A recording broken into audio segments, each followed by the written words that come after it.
Hi friends, പവിത്ര സീരിയലിന്റെ latest എപ്പിസോഡിന്റെ കിടിലം promo ആട്ടോ വന്നിട്ടുള്ളത്. വിക്രമിന് വേണ്ടി ഉണ്ടാക്കിയ പായസത്തിലെ മയക്കുഗുളിക പൊടിച്ച് കലക്കിയിട്ടുണ്ടായിരുന്നോ ഇതറിയാതെ നന്ദിനി ആക്രാന്തത്തോടെ അതെടുത്ത് കുടിക്കാണ്. വേദയും ശ്രീജയും അത് തടയുന്നുണ്ടെങ്കിലും അതിന് സാധിക്കുന്നില്ല കേട്ടോ. ശ്രീജർത്തിക്ക് ആകെ പേടിയിട്ടുണ്ട്. അത് കുടിച്ച് അല്പം കഴിയുമ്പോൾ തന്നെ നന്ദിനിക്ക് നന്നായിട്ട് ഉറക്കം വരും.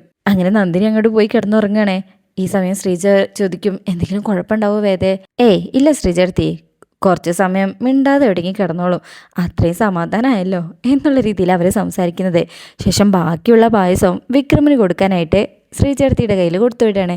കൂടെ വേദയും പോകുന്നുണ്ട്. അങ്ങനെ വിക്രത്തിൻ്റെ അടുത്ത് കൊണ്ടു ചെല്ലുമ്പോൾ വിക്രം ഇതെന്താ സ്പെഷ്യൽ പായസം എന്നൊക്കെ ചോദിക്കുമ്പോൾ ശ്രീചേർത്തി എന്തൊക്കെയോ കള്ളത്തരം പറയുന്നുണ്ട്. ശ്രീചേർത്തി ഉണ്ടാക്കി കൊണ്ടുവന്നാന്ന് പറഞ്ഞാൽ വിക്രം ഒരിക്കലും നോ പറയില്ല എന്നുള്ളത് വേദയ്ക്കും അറിയാം. അങ്ങനെ വിക്രം ആ പായസം വാങ്ങിച്ച് കുടിക്കുകയാണ്.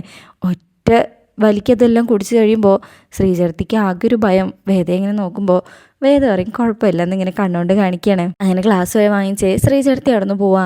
ഇതേ സമയം നന്ദിനിയാണെങ്കിൽ അവിടെ ബോധം കെട്ട് ഉറങ്ങാണ്. നന്നായി കൂർക്കം വലിക്കുന്നുണ്ട്. ഇവളെന്താ പതിവില്ലാതെ ഇങ്ങനെ കിടന്നുറങ്ങുന്നത് എന്നാലോചിച്ച് ഇങ്ങനെ ഇരിക്കുകയാണ് വിനയൻ. എന്തായാലും ഇന്നെങ്കിലും സമാധാനത്തോടെ ഉറങ്ങാലോ, ഒരു ചോദ്യം പറച്ചിലുണ്ടാവില്ലല്ലോ എന്നുള്ള ഒരു സമാധാനവും വിനയനുണ്ട്. പിന്നീട് കാണിക്കുന്നത് വിക്രം അവിടെ നിന്ന് പോകാൻ തുടങ്ങുമ്പോൾ തന്നെ വേദ വരും. എന്നിട്ട് വേദ പറയും, എന്തായാലും പുതിയ ദൗത്യം ഏറ്റെടുത്തതേ അച്ഛൻ അറിയണ്ട, എല്ലാവരും കിടന്നുറങ്ങിയിട്ട് മതി തട്ടിക്കൊണ്ടു പോകാനുള്ള തയ്യാറെടുപ്പൊക്കെ. അപ്പൊ വിക്രം ഇതെങ്ങനെ നീ അറിഞ്ഞെന്നുള്ള രീതിയിൽ സംസാരിക്കുന്നൊക്കെയുണ്ട്.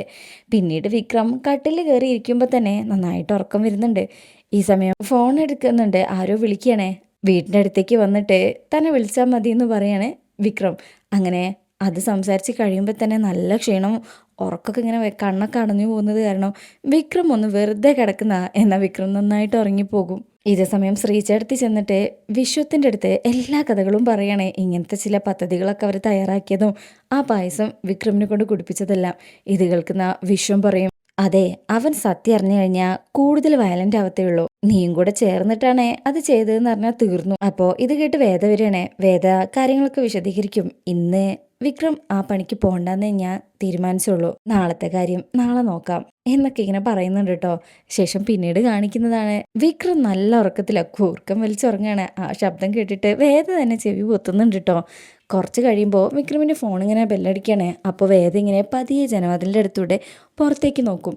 അപ്പോൾ ജോസഫും പുളിക്കലും കൂടെ അവിടെ എത്തിയിട്ടുണ്ട്. അതായത് തട്ടിക്കൊണ്ടു പോകാനെ അവരുടെ വണ്ടിയിലാണ് പോകുന്നത്. വിക്രമിനെ തിരക്കിയാണ് അവർ കോള് വിളിക്കുന്നത്. ഫോണിൻ്റെ റിങ് കേട്ട് വിക്രം എഴുന്നേൽക്കണ്ടെന്ന് കരുതിയിട്ട് അതൊക്കെ എടുത്ത് മാറ്റാൻ സാധ്യതയുണ്ട്. എന്തായാലും വിക്രം നല്ല ഉറക്കത്തിലാണ്. വിക്രമിൻ്റെ ആ പ്ലാനും പൊളിയുന്നുണ്ട്.